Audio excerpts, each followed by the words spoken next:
Bravo, Feli! Un meci incendiar. O grămadă de pumni v-ați cărat unul altuia.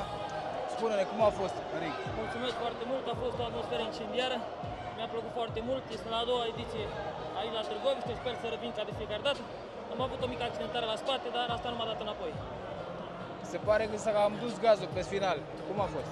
Da, s-a dus gazul pe final, în ultimele 2 săptămâni am fost de 3 ori blocat la măserie de discă partea dreaptă. Nu m-am putut antrena ultimele 2 săptămâni, dar am zis totuși să nu renunț, cum a făcut adversarul meu dinainte. Este al treilea adversar pe care l-am schimbat. Acest băiat a acceptat cu o săptămână înainte, îi mulțumesc frumos că s-a ținut meciul și să ne vedem sănătoși. Felicitări, felicitări! Vă mulțumesc!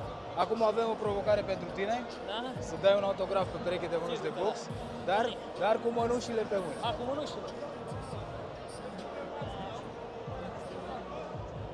Asta e ceva nou, n-am văzut. Uite, mi-o dai pe lui Feri.